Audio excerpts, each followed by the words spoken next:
What's going on, Rumble, you Rumbillions? Welcome to this SpaceX and NASA. Normally it's a joint live stream, but NASA's just taking the reins on this one. SWOT mission, and the reason they are is because SpaceX has another mission to do later today. We'll stream that one live as well. They were potentially going to have 2 Falcon missions later today for a total of 3 for Friday, but last night they confirmed they were pushing the 3rd one to tomorrow, which would be Saturday. So let's go ahead and muster up where you're from, what you munching on. Cheerful Dread drew first blood. Congratulations, brah. Locals members, I do have the locals chat open for you as well. And while you're doing that, we'll talk about this mission really quick. Let me go big screen. I kind of have to be a little quiet because the lawyer wife is still sleeping. The reason I'm awake is because it's Friday and I always wake up extra early on Friday so I can get to work on the SpaceX and the news episode that will be dropping later today. So this is, again, the SWOT rocket, SWOT mission for NASA, which stands for Surface, Water, and Ocean Topography. And it's a satellite that will make the first global survey of the Earth's surface water to observe the fine details of the ocean's surface topography and to measure how terrestrial surface water bodies change over time. Okay. All right. Now, I don't expect many people to the west of me being in Ohio. I don't expect a lot of people to the west of me to be up for this one. But I do expect some of you East Coasters to be up, and definitely people across the pond. However, we are on Rumble, so I don't know how many people from Europe and Australia tend to tune in on Rumble. So let's find out where you guys are from here.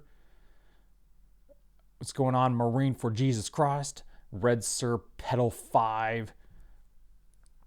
Drinking coffee.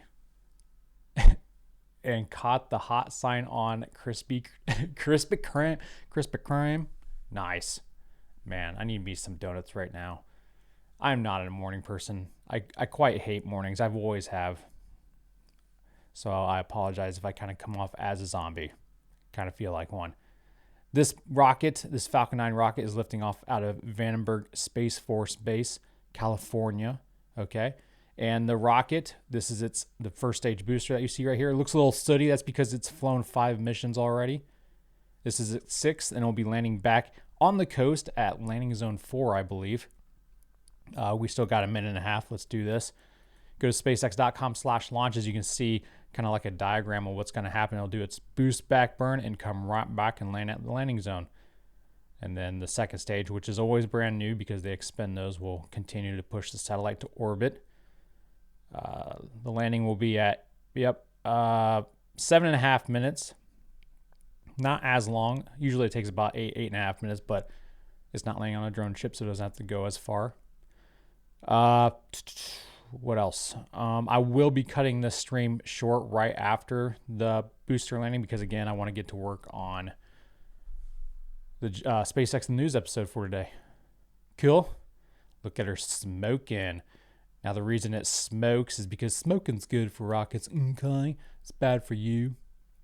That's because they load cryopropellant onto the rocket, but once it's on the rocket, it's no longer being refrigerated, so it starts to heat up and boil off, and they need to vent that excess pressure, or the tanks will rupture. It also meets with that warmer California air and condenses, and that's why you see so much smoke. We're going to turn the volume up here in a second. They got rid of their little countdown, so I'm going to not risk it. These stupid NASA live streams, they're always in 720. Stupid government tax money. 10, 9, 8, 7, 6, 5, 4, 3, 2, 1. Engine ignition and liftoff. Liftoff of SWOT, our first global survey of Earth's surface water to study how this ever-changing resource affects our climate. Stupid NASA, we can't even hear the rocket's boomage. and there we get a nice view from the ground camera, and also we switch to the onboard camera.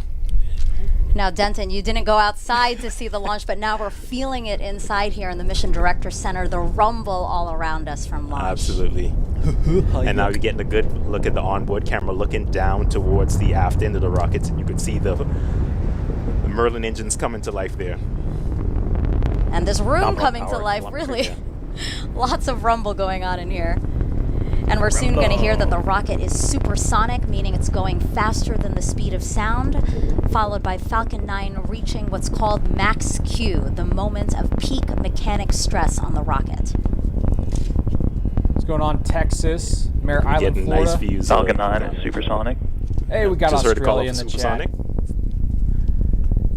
Getting a good shot of looking at the onboard cameras Max there. Q. Northeast Indiana, We just North stepped Carolina. through max Q.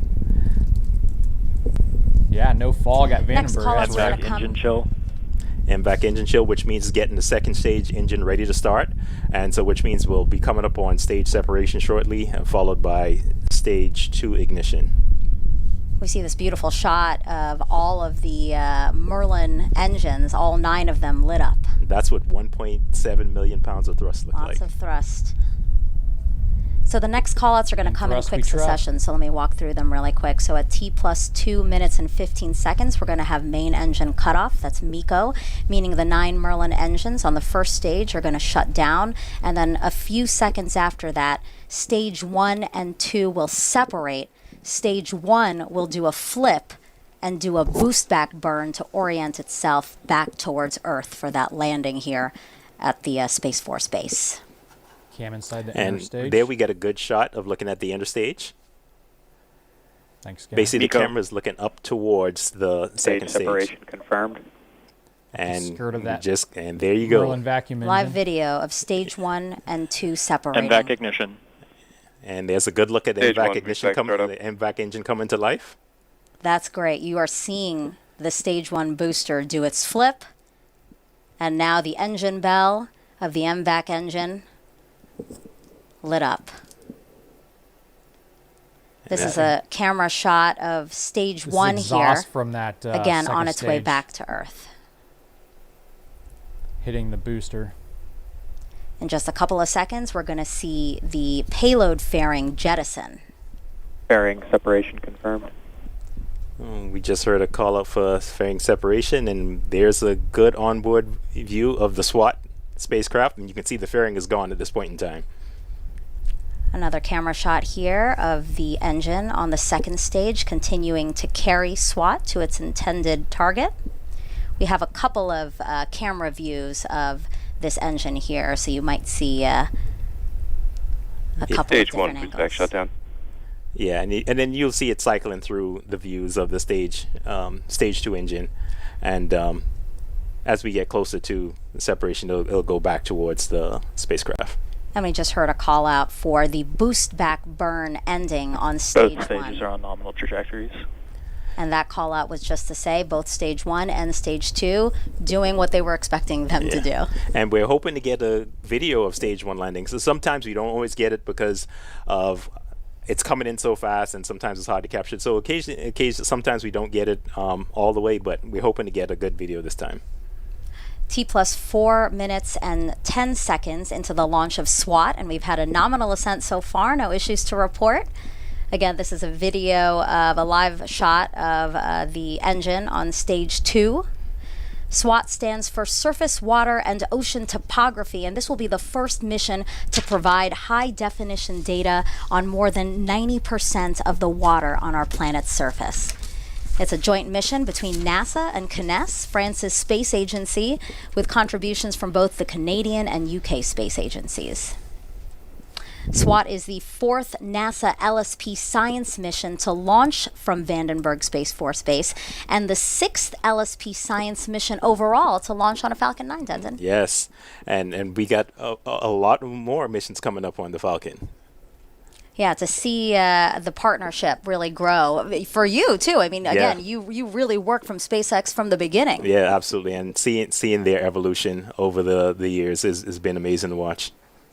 So coming up, we're going to see the booster begin its entry burn soon, and again, that entry burn is to slow it down as it approaches Earth for the landing here back at the base. instead of a drone ship. Yeah, I mean it's awesome to see it come back to land. And as I mentioned before, seeing it landing right, very close to where it took off from is awesome. So then how does this work? So again, we're going to have the entry burn that slows it down, and then there's a landing burn, right? Yeah, so you have the boostback burn that kind of gets it back towards the launch pad, and then the entry burn kind of slows it down as it's coming into the atmosphere, and then you have the landing burn that basically puts it down gently on the pad. Mm-hmm. Yeah, SpaceX has become real pros at landing their boosters. Absolutely. Don't jinx it. And it's becoming routine for them at this point in time, and so this is just a normal course of business for them. Again, we are looking live at stage 2. Stage 1 entry burn. And we just heard the call out for stage 1 entry burn. Means it's coming back into the Earth's atmosphere. And there we go. We got a good video of it. Yeah, so you can see those hypersonic grid fins illuminated by the flame from the booster. Stage 1 FPS is safe. You see that the screen went black there. That's because they just shut down the engine. That's correct. Both stages are As on nominal planned. trajectories. But I was talking about those hypersonic grid fins that you see. Those help guide the Falcon 9 booster back down towards Earth. So now that we're done with the entry burn, the next burn is the landing burn. Mm-hmm. It's just one engine right just before it touches down. Correctly. Just gently set it down on the pad. And the reason they can get away with just using one sea-level Merlin engine for that Falcon landing is because basically its propellant is almost empty, and like 95% of the Falcon's weight on the launch pad is fuel, so it can just use one single engine for that burn. USA Matt, good to have you back, bro. It's amusing to hear NASA narrators pretending to add value. Where are the graphics, NASA? Yeah, your tax dollars can only go so far, bro. Slightly to make sure that it's coming down exactly how they want it to come down. Yep, and you can see the pad coming into view. There it is. Wow, those sonic booms. And then the sonic booms. Trademark sonic booms. Wow. And good touchdown of the stage 1 touchdown. Booster. Perfect. Stage 1 landing is confirmed. You know what? Somehow even the landing is just not as impressive when NASA streams it. It's still impressive, but it's like it doesn't have that spirit to it, that oomph. It's like, oh, I don't know. The government just has the government easily has its ways to make everything seem more boring. So we're coming up here on SECO 1, that's second engine cutoff, which is what you're looking at right here for that second stage Merlin vacuum engine, or MVAC engine. Stupid mornings, can't even talk. But we're going to end up cutting this one right here, you guys, so I can get back to work on SpaceX and the news for tomorrow. A lot of good, or for today, a lot of good information. So keep an eye out on the Rumble channel or YouTube channel, or both, for that, so you don't miss it. Okay, pumpkins. But you guys have a great Friday. Get through this last work day, for those of you that don't work weekends. And then we'll have another live stream later today as well. Another Falcon live stream. Busy day today. Until then, Godspeed.